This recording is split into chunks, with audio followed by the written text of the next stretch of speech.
Hi everyone, Tam's here. Welcome back to my Bon Vivant on a Budget food series. This is the last and final episode, and I'm going to be answering a lot of the questions that people have asked. First of all, I wanted to thank you all for watching these videos. I really appreciate it. I'm very grateful for the people who encouraged me to get back on YouTube, and it was nice to have a topic to focus on while I, learned again, had to relearn how to edit videos, get used to being in front of the camera, because it's been about 3 years since I've made a YouTube video. I share a lot on Instagram, but that's all very, kind of tongue-in-cheek and fast and story format. So I just want to thank you all for even watching, commenting, encouraging me. It's been very helpful. And, I'm excited to be back on YouTube, getting back to the things that I normally share content about. So if you are new to my channel, thanks for joining me. My name is Tams. I create content that encourages a well-lived creative life. All right, let's jump into some of the questions that I have received. So someone noticed in my grocery hauls that I did not have any fruit in any of those hauls. There were 4 hauls and they did not see any fruit. What a great observation. I do like fruit, yes, but I really like berries. And I have found that it's better for me to have frozen berries on hand. And when those hauls were made, I did have 2 bags of frozen blueberries in my freezer. Those are my favorite. I like to put them on yogurt parfaits and I like to bake with them. I also enjoy, seasonal fruits, but when I pick them up, I tend to just pick up 1 or 2 and eat them, like a peach or an apple or something like that. Just because if I buy them in bulk, they tend to go bad before I can have time to deal with them. If it's a holiday and I'm going to bake something intentionally, yes, then I will buy like a bag of apples for a pie or something like that. But it's not something I do all the time. But I typically have in the freezer frozen, at least frozen blueberries, sometimes frozen peaches, and frozen strawberries. Okay, the next question is, do I do any meal planning or meal prepping? Sorta. I do something on Sundays that I call a Sunday reset, and I just kind of look and, just glance in the fridge, the freezer, the pantry, and I kind of look at what I need to use up. And I think about some things that I might make that week. Now, I do not make everything all at once and put them in containers and eat the same thing day after day after day. But what I will do is I will make sure I have all the right ingredients, and I do something called ingredient prepping. This is very popular with chefs, and I've noticed a lot of people are starting to share more about ingredient prepping versus meal prepping. So I am looking to make sure I've got enough carrots, onions, celery, things like that. And sometimes I may go ahead and wash and chop some of those and just put them in little Ziploc bags. So during the week, I don't have to do all that over and over again. So check out ingredient prepping. I think you might find that interesting, and it's a lot easier when you're just cooking for one during the week versus making these big pans of meals and dividing them up into 5 and 6 portions and eating the same thing every day. I think that can get very boring. I like to have a little bit of freedom and creativity, so when I walk in the kitchen each evening, I can quickly pull something together. So as you notice, I mostly made sure I had various ingredients on hand every week. And as long as I have those, I can make just about anything. What are some of my favorite kitchen appliances or baking equipment? Very good question. A couple of things that I don't have a whole lot, but I probably have more than the average person just because I've been doing this for a long time. My favorite pieces of equipment and appliances, number 1 is my food processor. I love that thing. I can make dough for pastries. It's so easy, and I make a lot of things in that food processor. I also love my KitchenAid mixer. Those things are very heavy and they take up a lot of space, but I love that thing. I've always loved it, and that is great for baking. You don't have to have it. You can just use a hand mixer. but I just love having it. It just kind of lends to the romance of baking in the oven and, you know, things going where you don't have to hold the mixer and you can just throw things in. And it just reminds me of the early days of Martha Stewart when I first saw KitchenAid mixer and just had to have one. I also use my slow cooker quite a bit. Part of my Sunday resets, I do some batch cooking. And what I mean by that is I will often make a big pot of sauce that I can use once and freeze the rest. I'll make a big pot of soup that I will eat that day and then freeze the rest and pull it out as needed throughout the month. I also make I like to make my pastries in bulk, my pastry dough in bulk, and then I can freeze that, put it into the freezer. I also like to make cookie dough in bulk, and then I don't bake all the cookies, but I just freeze the dough, and then I can pull it out as needed to cook that. So yeah, I would say my slow cooker, my KitchenAid mixer, and my food processor are some of my favorite. And one of my newest things that I enjoy or tool is just a simple food scale. I started using one of those this year, and here's why I like it, especially if you're cooking for one. A lot of the new recipes that I like to try out are now in grams, in addition to being in the volume measurements. And if you want to cut that recipe in half or maybe not make such a big batch, it's really nice to just use those weight measurements. And it seems to be more accurate. And I really love my little food scale, and it doesn't cost much. I found one on Amazon. I'll link the one that I got below, but it's been a great little tool that I've enjoyed. Okay, what is my opinion on organic food and food additives? This is a very good question. I'm not too rigid about a lot of things. I came from farmers. My family grew a lot of their food. I know a lot has changed over the last few years. And really all that I try to do, I'm not on any particular diet or anything like that.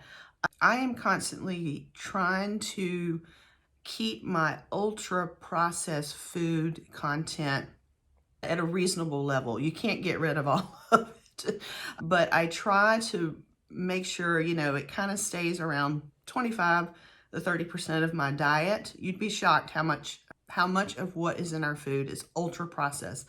I'm first and foremost more concerned about that than the organic portion. In terms of like organic, there's a couple of things I like to buy. Or organic, it can get expensive. And one thing that I'm really funny about and that I will pay more money for are my eggs. I do like pasture raised eggs. And organic doesn't necessarily mean that the chickens got to roam freely. So be careful of the term organic. I mean, really just kind of think about what the food is and what's important to you, and always look at the ingredient list. If you're buying like packaged food, the more ingredients, the more ultra processed.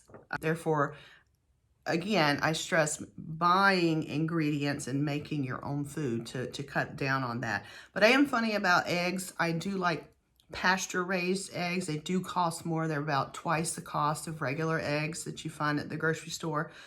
But when I use those, I just notice they fluff up more. They're a prettier egg, like the yolk is a nice orange color. And I just like the idea that the chicken got to run around and and play a little bit and get some exercise. So I don't know if I answered your question on organic. I'm not that funny about it. I'm more, I do buy some organic things. I am more concerned with the amount of ultra processed foods that I consume. Okay, specialty markets.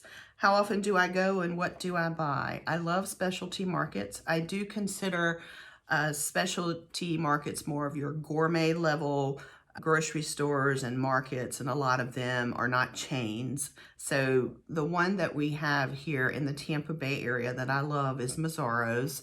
It's over in St. Pete. It takes me about an hour to get there. And I just have a couple of rules about when I go. Number one, take a friend and make a day of it.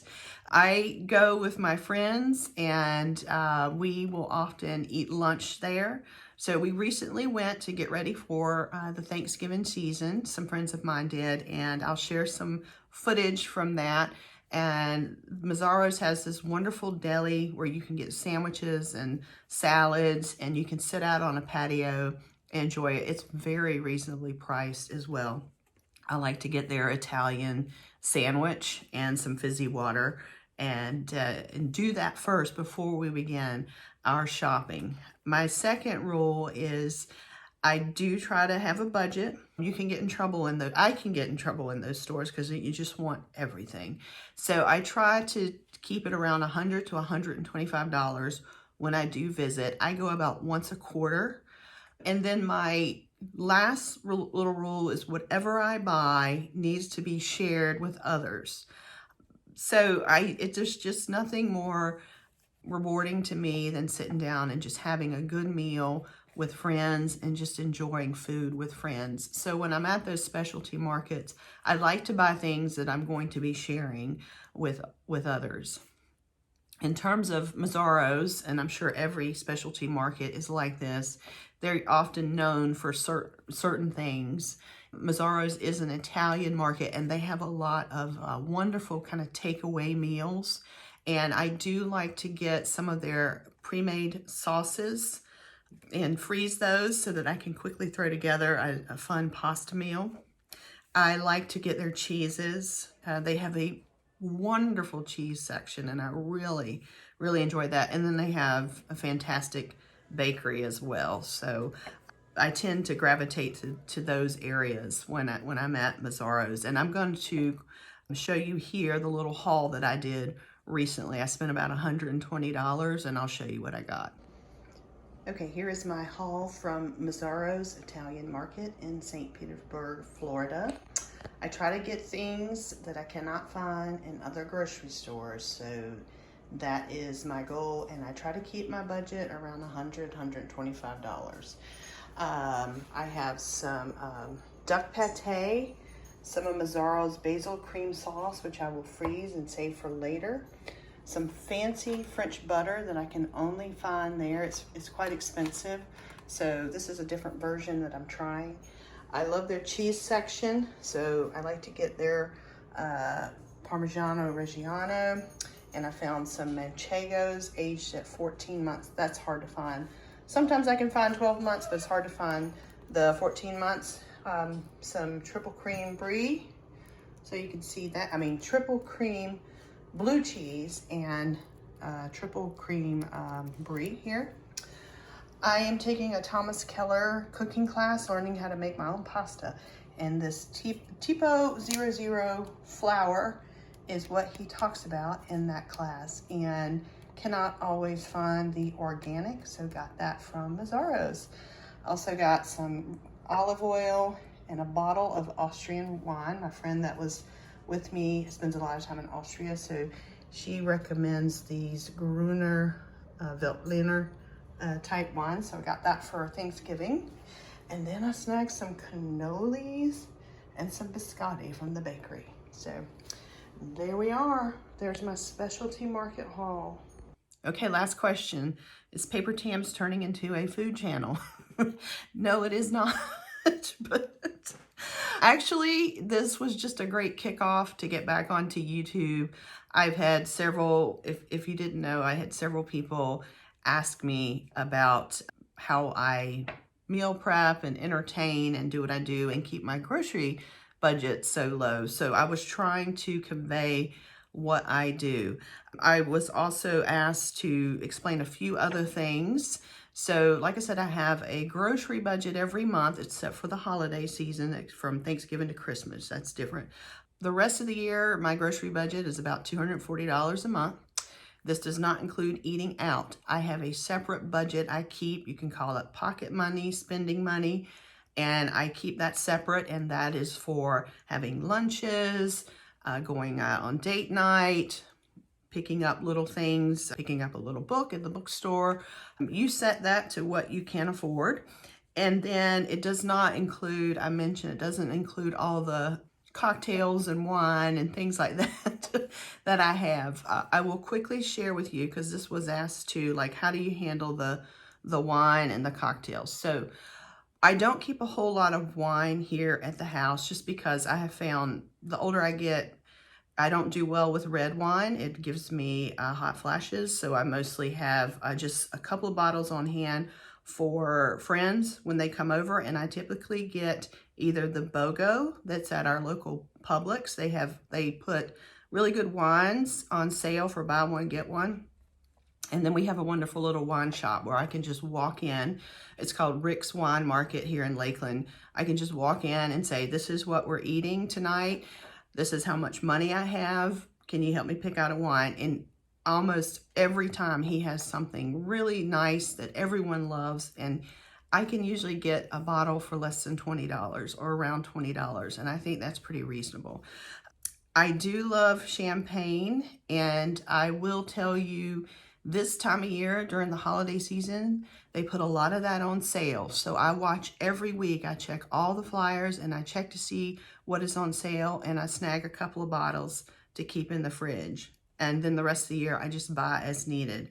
For my bar, I do have a home bar that I keep fairly stocked, but we don't drink off of that every day. I do try to keep a nice bourbon because Bill likes old fashions. I keep a nice gin because I like gin martinis.